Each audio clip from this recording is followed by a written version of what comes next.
Hello. Today we're going to read Walt Disney's The Sorcerer's Apprentice. Once there was a man who knew everything there was to know about magic. He was a great sorcerer. The sorcerer had a wonderful hat. When he wore his hat, he would just think magic and it would happen. He could think about a butterfly and it would appear. But only the sorcerer knew the magic words to make it disappear. The sorcerer did not live alone. He had a helper named Mickey. Mickey did all the work. He swept the floor. He chopped the wood.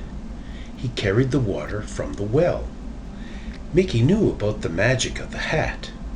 "If I had that hat," said Mickey, "I would never have to work again." One day the sorcerer had to go out. Mickey was alone at last. And there on the table was the sorcerer's magic hat. "Now I can be a sorcerer," said Mickey. He reached for the magic hat.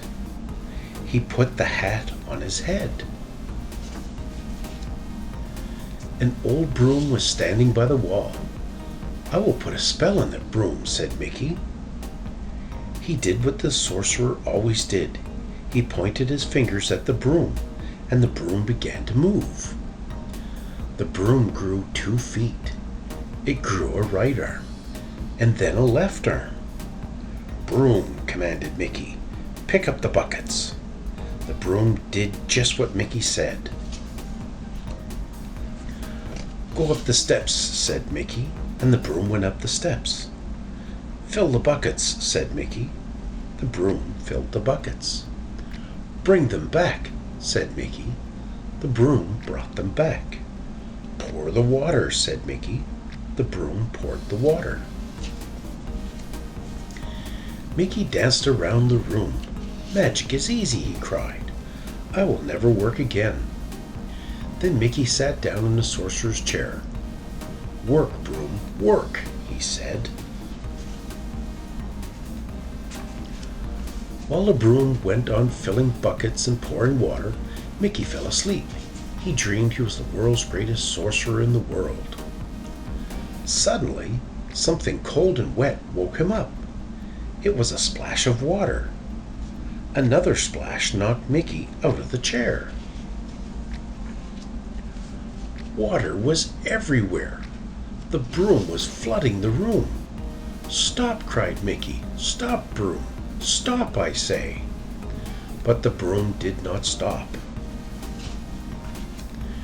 Mickey pointed his fingers at the broom, but the broom kept going. He held out his arms, but the broom pushed him down. He grabbed the bucket, but the broom held on tight. Wasn't there any way to stop the broom? The axe. Mickey grabbed it. He chopped the broom into bits. "Well, that's over," said Mickey. But it wasn't over. Something strange was going on. The bits of wood began to move.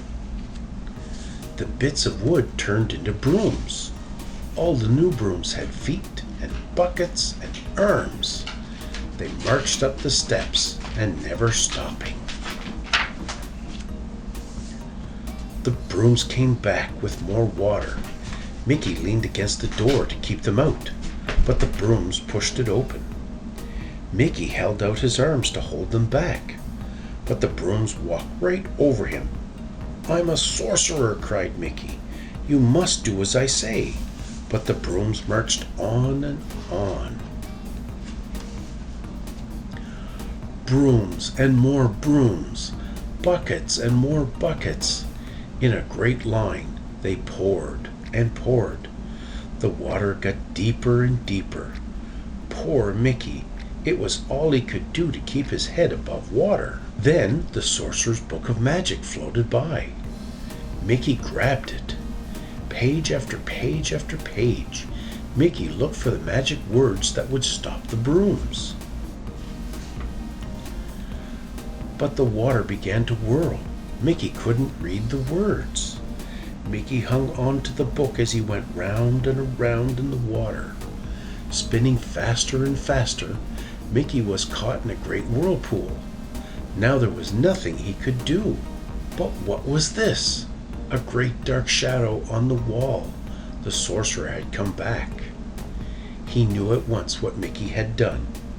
He raised his arms and roared a great command.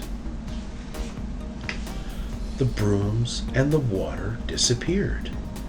Just one broom was left. It was the old broom standing by the wall. The sorcerer was frowning. He looked down at Mickey. Mickey took off the sorcerer's hats. Very carefully, ever so neatly, he made it look nice again. Then he gave the hat back to the sorcerer.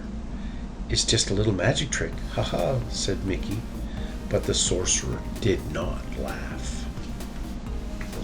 The sorcerer looked down at his little helper. "Don't start what you can't finish," he said. So Mickey went up the steps and back to work. Thank you for being with me as I read today's book.